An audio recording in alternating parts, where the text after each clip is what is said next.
effort up there yet. Now remember, oh my God.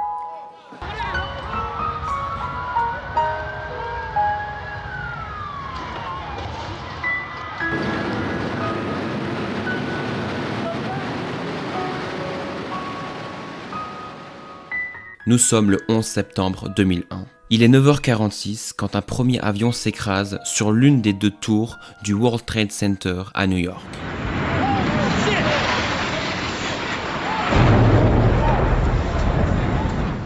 Puis alors que le monde est à peine averti de la tragédie qu'il se passe à New York, 17 minutes seulement après, un second avion s'écrase sur la seconde tour.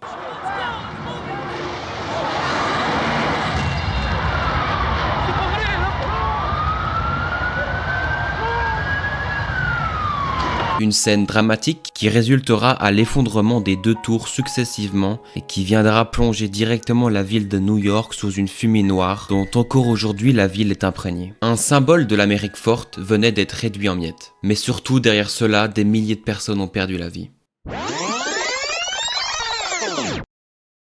10 septembre 2001, 19h. La salle du Madison Square Garden dans l'arrondissement de Manhattan à New York ouvre ses portes au public.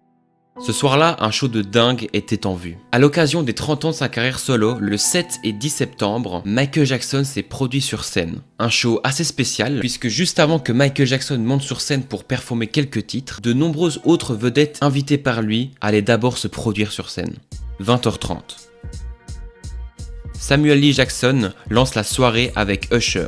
Puis beaucoup d'autres vedettes viennent à leur tour, comme Dionne Warwick, Gloria Gaynor, Luther Vandross, Gladys Knight ou encore Monica, Nelly Furtado et Missy Elliott pour ne citer que. 21h30. Michael Jackson monte enfin sur scène aux côtés de ses frères, réunis pour la première fois depuis 17 ans. Il finit par performer quelques sons de sa discographie solo, comme The Way You Make Me Feel ou Billie Jean, avant de quitter la scène sur son dernier single du moment, You Rock My World, aux côtés de Chris Tucker et Usher. Il est alors minuit. Michael rentre à son hôtel, le Palace Hotel, à Manhattan après une longue soirée. Mais il sait que la nuit sera courte, car le lendemain matin, il a un rendez-vous d'affaires directement au World Trade Center avec son manager.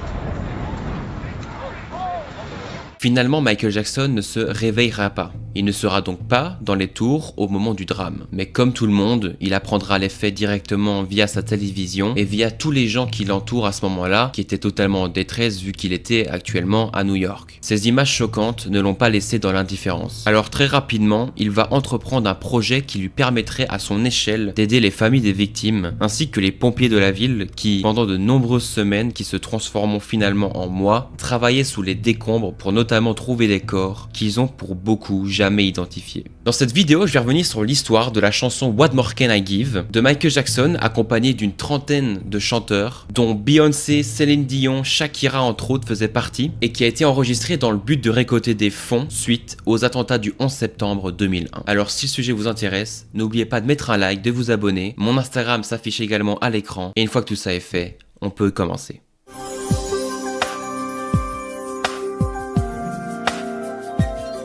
Pour revenir à l'origine du morceau, il faut s'arrêter en 1992, année à laquelle Michael Jackson a commencé à écrire un morceau du nom de Hill LA, qui restera de côté. Puis en 1999, Michael Jackson s'était de nouveau fait un séjour en Afrique du Sud, lors duquel il a longuement parlé au président Nelson Mandela. Une discussion qui aboutira à un projet, MJ and Friends. Un projet de 2 concerts caritatifs qui aurait pour but de récolter de l'argent pour les enfants victimes de la guerre du Kosovo. Michael Jackson a écrit une chanson qui s'appelle What More Can I Give cette année-là, qui était justement dans le thème de la guerre du Kosovo, qu'il voulait performer lors de ces 2 concerts caritatifs, et il voulait par la même occasion la sortir en single pour pouvoir lever un maximum de dons. Mais finalement, le projet n'aboutira pas, comme beaucoup d'autres idées de Michael Jackson. Les 2 concerts auront bien lieu, mais aucune musique inédite n'y sera jouée, bien qu'il garda de côté ce qu'il avait écrit.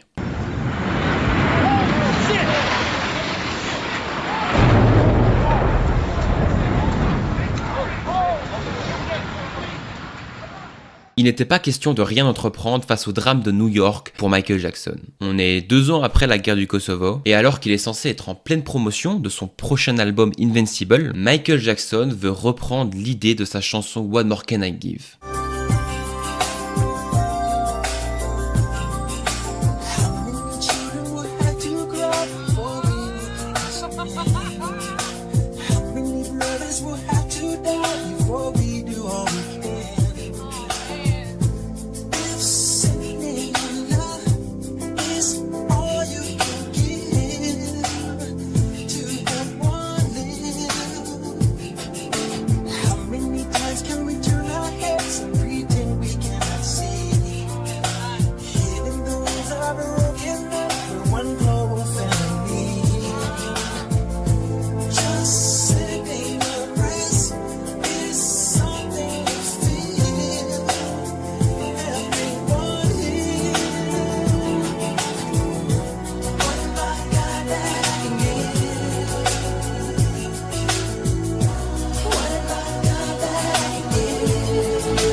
Michael Jackson a réécrit un peu les paroles et mis tout son texte en chanson. Une première version voit donc le jour, c'est celle que je vous ai fait écouter juste avant. Il s'agit d'une démo solo de Michael. Et justement, si je dis solo, c'est pas pour rien, car en fait le projet What More Can I Give va devenir une opportunité pour Michael de refaire une sorte de We Are The World, son projet de 1985 qui avait pour but de réunir des dizaines de chanteurs sur un seul morceau dans le but de récolter un maximum d'argent pour une cause qui en valait la peine.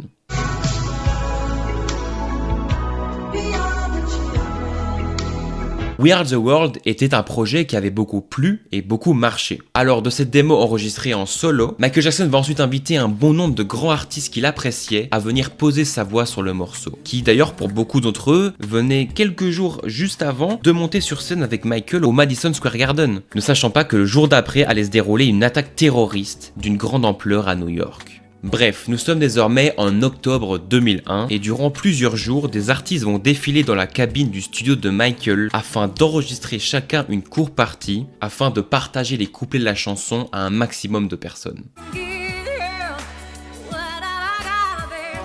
Hello, Michael, it's Celine. Hi, Celine. How are you, Michael? Oh, I'm good. I'm so happy you're part of the project. Pleasure is all mine, really. Thank you. How many brothers will have to die before we do all we can? Hi, Hi, Beyonce. how you doing?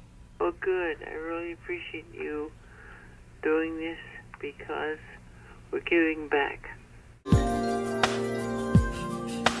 How many people will have to die before we will take a stand? How many children will have to cry before we do all we can? If sending your love is all you can give to help one live.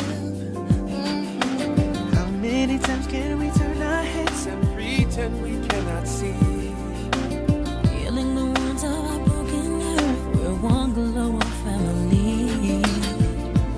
Just sending you prayers. Is something you feel, helping one heal.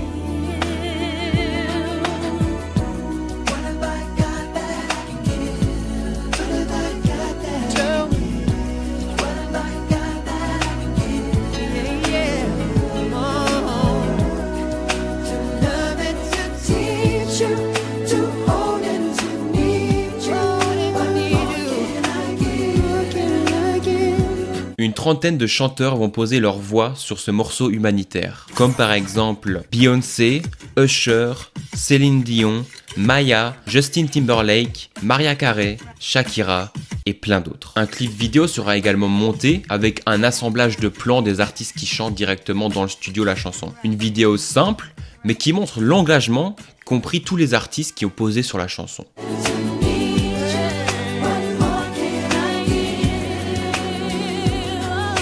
Say the words, I'll lay me down for you. Just call my name, I am your friend. See, Then why do they keep teaching us such hate and cruelty? We should give over and over again. What have I got that I can Mark Schaffel, l'homme qui poussera Michael dans un premier temps à enregistrer cette chanson, lui suggéra ensuite d'enregistrer une seconde version à celle-ci, une version totalement en espagnol, afin d'encore une fois de toucher un plus large public. C'est le chanteur Rubén Blades qui s'occupa d'écrire cette version qui portera le nom de Todo Para Ti. Un poco de fe. ayudaré. Voy a dar todo para ti. Voy a dar todo para ti. Certains grands chanteurs hispaniques vont donc également être de la partie, en même temps que des chanteurs qui ont participé à la version anglophone vont aussi participer à la version hispanique, comme par exemple Michael Jackson. Llámame y yo vendré por ti. Háblame, te escucharé. le 21 octobre se déroula au RFK Stadium de Washington un concert caritatif à l'initiative de Michael Jackson du nom de United We Stand, What More Can I Give. C'est alors devant 46 000 personnes que du début de l'après-midi jusqu'à tard le soir, des artistes vont se produire sur scène. On compte encore une grande flopée d'artistes qui vont y performer. L'événement récoltera plus de 3 millions de dollars et se terminera sur une performance live de What More Can I Give avec tous les chanteurs réunis sur scène. How many people would have to die before we understand? How many children will have to cry before we do what we can? If sending your love is all you can give to help one another, how many times can we turn our heads and pretend we cannot see? Feeling the winds of our broken earth, we're one glorious family. Just sending your prayers Is something free, helping one heal. what have I got that I can give? Tell me, What have I got that I can give? To love and to teach you, to hold and to need you. What more can I give? Il s'agissait donc de la première fois que le public entendait la chanson. Mais malheureusement, c'est là que le titre de ma vidéo prend tout son sens. Car après cela, la chanson ne sortira finalement pas, ou du moins pas tout de suite. Laissez-moi vous expliquer. En raison des tensions entre Michael Jackson et le PDG de sa maison de disques, Tommy Mottola, qui éclateront publiquement en 2002, le single ne sera pas autorisé à sortir car Sony Music ne voulait tout simplement pas. Ce titre deviendra donc une opportunité manquée d'aider la ville de New York suite à la tragédie. En 2002, le titre sera diffusé parfois sur des radios, mais toujours de manière illégale. Mais finalement en 2003, la chanson va sortir pour la première fois légalement. À l'occasion des Radio Music Awards, Michael Jackson présente le projet What More Can I Give à la télévision avec 2 ans de retard. Puis le clip sera même diffusé lors de cette cérémonie. Cette prise de parole annonçait en réalité la sortie du single, mais, parce que oui, il y a toujours un mais le single ne sera disponible que en ligne par téléchargement, mais pas en support physique, car encore une fois, Sony Music ne l'a pas autorisé pour des raisons qu'on ignore. Et vous vous en doutez peut-être, mais déjà que le single est sorti en téléchargement, et en plus de cela, 2 ans après son enregistrement, c'est moins d'1 mois après sa sortie en ligne que la chanson sera déjà supprimée et totalement retirée de la vente dès novembre 2003. Et que finalement ce projet qui ressemblait à une sorte de We Are The World 2.0 ne subira pas le traitement qu'il aurait dû avoir, et à cause de ça, la chanson reste trop peu connue à l'heure actuelle. Mais maintenant au moins, vous en avez la connaissance après avoir vu cette vidéo. Voilà, on arrive à la fin de la vidéo, alors je vous invite à me dire en commentaire si vous connaissiez déjà toute cette histoire-là, si vous aimez bien ce titre, à mettre un like si vous avez aimé la vidéo, à vous abonner si vous aimez ma chaîne, et je fais plein de vidéos sur Michael Jackson entre autres. Vous pouvez également me retrouver sur Instagram, n'hésitez pas à aller vous abonner si vous le voulez. Je fais également de la musique en dehors de YouTube, donc je vous mets en premier lien de la description un lien qui ramène directement vers ma musique. Et sur ce, moi je vous dis à très bientôt pour une prochaine vidéo. Ciao ciao.